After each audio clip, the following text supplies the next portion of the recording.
Hi friends, నేను అంగన్వాడీ టీచర్ని. నీది ముందుకి మళ్ళీ ఒక వీడియో తీస్తున్నాను.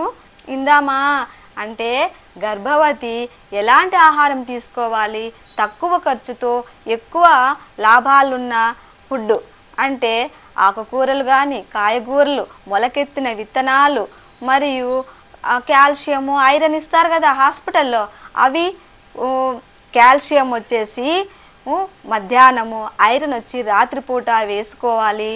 మనం ఇప్పుడు కొంతమంది ట్యాబ్లెట్ మింగితే నాకు ఇట్లుంది, ఎట్లట్లో ఉంది, అది నాకు తినబుద్ధి కాదు, అట్లా ఇట్లా అనకండి. ఐరన్ తప్పనిసరిగా రోజు ఒకటి హాస్పిటల్ ఇచ్చేది వేసుకోవాలా. మరియు రక్తహీనత అంటాము. మీరు ఇప్పటి నుంచి అన్ని ఆ పనులు ఈ పనులు టెన్షన్ పడద్దండి. గర్భవతిగా ఉన్నప్పుడు ఎలాంటి ఆహారం తీసుకుంటే పుట్టబోయే బిడ్డ అంత ఆరోగ్యంగా, హెల్తీగా, శారీరకంగా, మానసికంగా దృఢంగా ఉండాలంటే ఆ ధ్యేయం పెట్టుకొని మనము మంచి ఆహారం తీసుకోవాలా. ఎలాంటి ఆహారం అంటే తెలుసు కదా, మొలకెత్తే విత్తనాలు, చిక్కీలు అంగన్వాడీలో ఇచ్చేటివే కాదు, మనం ఇంట్లో కూడా కాయగూరలు అన్నీ బాగా. ఇంకోటి తెలిసిన, ఆకుకూరలు తింటాం మనము, కానీ వాటిని కడగకుండా కొంచెము బాగా పిండేసి మునగాకు తింటాం. మెయిన్ మునగాకులు ఎన్ని లాభాలు ఉన్నాయి చూడండి.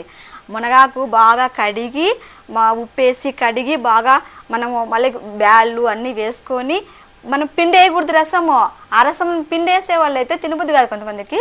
ఆ రసం మళ్ళీ తాగాల, రసం చేసుకొని తాగాల, లేదంటే కొంచెం చక్కెర వేసుకొని తాగాల. ఆ మునగాకులో ఉన్న బలము, మనం మటను తిన్నంత బలం ఉంటుంది ఆ మునగాకులో, తెలుసా? మరి ఆకుకూరలు, ప్రతి ఒక్క ఆకుకూర ఫ్రై కొంచెంగా అట్లా ఫ్రై చేసుకొని తినాలి, కానీ పిండేసుకొని ఇది వంట లేదు అదే అనుకోవద్దండి. ఆకుకూరలు ఎప్పుడే కానీ, కాయగూరలు కానీ బాగా ఉప్పేసి కడిగి 1-2 సార్లు కడుక్కొని బాగా మగ్గించుకొని తినాలి. అంతేగాని ఇప్పుడంతా మందులు వేసినది వస్తుందండ్రా, మనం అట్లా తినకూడదు. బాగా ఉడికించుకొని ఫ్రై చేసుకొని తినాల. మరియు గర్భవతులు ఇంకోటి, కాఫీ టీలు అస్సలు తాగకూడదు. కాఫీలు టీలు తాగితే బిడ్డకు వేడి ఎక్కువైతుంది, తగ్గించాలి. ఆ టైంలో ఐరన్ పట్టదు కాఫీ టీలు తాగితే. రాగి జావ లాంటిది అలవాటు చేసుకోవాలి. ఇది పొడి కూడా ఎలా చేసుకోవాలో తెలుసా? రాగులు, సద్దలు, పెసులు ఇవన్నీ మనము క్లీన్ చేసుకొని ఆడించుకొని పెట్టుకుంటే ఇంకా మనము శక్తి కొద్దీ దానిలోకి బాదం పప్పు, జీడిపప్పు లాంటివి వేసుకొని, యాలకులు వేసుకొని రాగి జావ తాగి చూడండి. ఇది నేను అన్ని మీటింగుల్లోనూ చెప్తా అంట. ఈ జావని ప్రతి ఒక్కరు తాగితే, మనము వయసైనోళ్ళు ఎవరైనా గర్భవతులు తాగితే పుట్టబోయే బిడ్డ వజ్రంలాగా ఉంటాడని నేను గ్యారంటీ ఇస్తున్నాను. ప్రతి ఒక్కరు తల్లి టీలు తాక్కోకుండా. దీంతో పాటు మటన్, చికెన్ తింటారు కదా గర్భవతులు, అప్పుడు ఎవరైనా కూడా దాంట్లోకి నిమ్మరసం కలుపుకొని తాగాలి. అప్పుడే మన ఒంటికి ఐరన్ పడుతుంది. మనము మటన్ తిన్నాంలే అనుకుంటాము, కానీ ఆ ఐరన్ మనకు పట్టాలంటే అంత నిమ్మరసం తాగితే మనకు ఐరన్ పడుతుంది.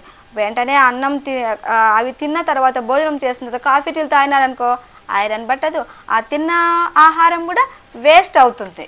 మరి నా ఛానల్ మీరు సబ్స్క్రైబ్ చేస్తే నేను మీకు ఎన్నెన్నో గర్భవతులకు ఎలాంటి ఆహారం తీసుకోవాలా, పిల్లలకి ఎలాంటి ఆహారం తీసుకోవాలా, కిషోర బాలకులు ఎలాంటి ఆహారం తీసుకోవాలా, అన్ని విషయాలు మీకు షేర్ చేస్తాను. నా ఛానల్ని ప్లీజ్ సబ్స్క్రైబ్ చేసుకోండి, ప్లీజ్ సబ్స్క్రైబ్ చేయండి.